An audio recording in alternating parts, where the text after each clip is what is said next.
we have to be brave.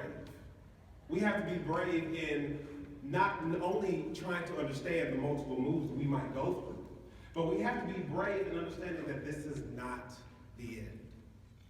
I used to tell youth every time I get to speak to them is like, where you are is not where you're going to be. And being able to tell them that and be an example that, hey, I was once in your shoes. And that's where the resilience comes in. That's where we have to continue to pour into our youth to say, hey, this is just temporary. There was a quote from Martin Luther King Jr. that said, take the first step in faith. You do not have to see the whole staircase, but you have to take the first step. How many of us as parents, and I don't want to call anybody out, because I'm not going to do that, but teens in this population, and it's not just in Pennsylvania, it's not just in Ohio, this is across the nation where it's hard to not only get adoptive homes for teens, but it's also hard to get foster homes for teens. And why is that? It's because we think we know everything. You can raise your hand if you think you know. It's all right. Because I'm, not only because I've lived it, but I understand that resiliency and bravery comes in with experience. And if we're not letting our youth experience those things in our homes, then what part of those experiences can they take with them after they leave our care? So I think we need to shift and understand that our youth have a certain level of autonomy when they come into our care, right? That's the bravery. One, they're dealing with this ordeal of being separated from home. And if you have a youth that's been in multiple homes, that's a whole nother issue, right? So we have to be able to recognize where they are, especially our teens, because they live through a lot. We have to recognize where they are and then see how we can add to the values that they have. Now, as we talk about resilience, you know, I aged out of care with no permanency, but in those 6 years, not once was I asked if I wanted to be adopted.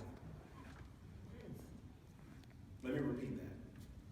Not one time in the 6 years I was in care was I asked if I wanted a forever family. Does that sound better? That's ridiculous. No, I'm sorry. No, that's okay because it is ridiculous, right? Now, when we talk about doing the best job, doing our best job, thinking outside the box when it comes to making sure that our youth are provided permanency before they leave our care. I had a caseworker, not a caseworker, but I had an agency that I was with. You know, I had a best friend in middle school going into high school, and his mom said, "Give them my number. You can come live with me."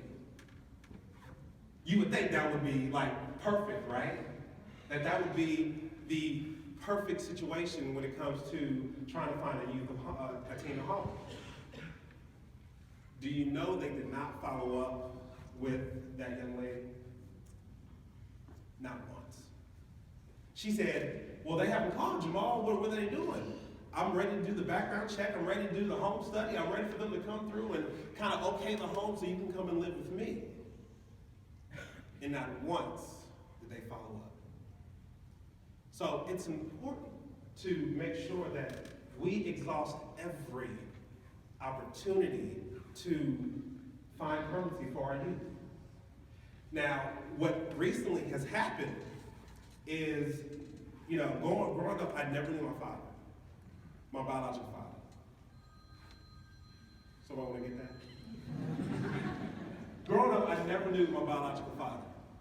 It wasn't until December of last year that we connected.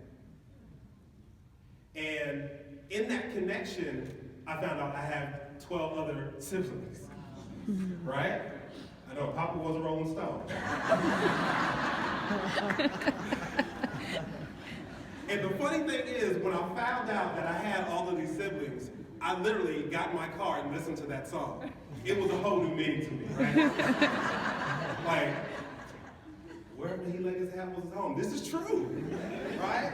So, finding out I have all these siblings, and my older sister, she's 52, and we have a real good relationship now, and I have a relationship with all my other siblings. But one thing that she said to me as we met was, if I would have known you were in this situation, we would have got you. Now, I'll be the first to tell you that my father's name is on my birth certificate. I see people shaking their heads like, oh my gosh, that's just bad. But his name's on my birth certificate. And that arena or avenue was never pursued as far as trying to find permanency. So, in essence, because of failed attempts, I ended up spending 6 years in prison. I don't even want to say prison. Sometimes that's how it feels, which is why I'm happy the Reasonable Prudent Parent Standard is here, because we can kind of lift the veil off of all the rules and restrictions of what we let our youth get into because of experience.